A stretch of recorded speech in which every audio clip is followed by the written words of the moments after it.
Hello everyone, কেমন আছো তোমরা সবাই? আশা করি সবাই খুব ভালো আছো। তো চলো এই লুকের টিউটোরিয়ালটা নিয়ে আমি চলে এলাম। ফার্স্টেই আমি ফেসে গুড ভাইবসের একটি টোনার আর গুড ভাইবসের একটি ময়শ্চারাইজার ইউজ করলাম। তারপর Swiss beauty stove cream plus primer use করলাম। তারপর ফেসের কালো স্পটগুলিকে ঢাকার জন্য ফেসটাকে ভালো করে কারেকশন করে নিলাম। দেন সেটাকে ভালো করে ব্লেন্ড করে নিলাম। তারপর ফরএভার 52 PSA দুটো ফাউন্ডেশন মিক্স করে নিজের স্কিন টোন অ্যাকর্ডিং সারা ফেসে অ্যাপ্লাই করলাম। তারপরে সেটিকে ভালো করে ফেসে ব্লেন্ড করে নিলাম। তারপর লরিয়েলের একটি কনসিলার নিয়ে আমার স্কিন টোনের থেকে 2 শেড আপ আমি কনসিলারটি ইউজ করলাম আমার হাইলাইট জোনগুলিতে। তারপর সেটিকে ভালো করে ফেসের সাথে আমি ব্লেন্ড করে নিলাম। রিকোডের ট্রান্সলুসেন্ট পাউডার দিয়ে সারা ফেসে মেকআপটা সেট করে নিলাম। তারপর নাকে একটু কন্ট্রোল করে নিলাম যাতে নাকটা দেখতে সুন্দর লাগে। তারপর পাউডার ব্লাশার করে নিলাম। তারপর ফরএভার 52 একটা কম্প্যাক্ট পাউডার সারা ফেসে এবং নেকে অ্যাপ্লাই করে নিলাম।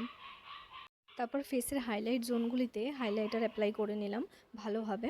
আমি এটা মার্সের হাইলাইটার ইউজ করেছিলাম।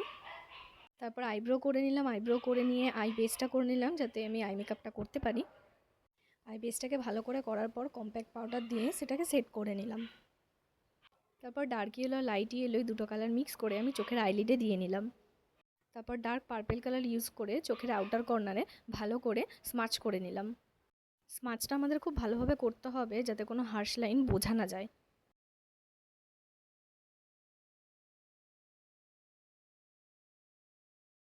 চোখের নিচেও সেম ইয়েলো কালারটা অ্যাপ্লাই করে নিয়ে তারপরে পার্পেল কালারটা অ্যাপ্লাই করে নিলাম।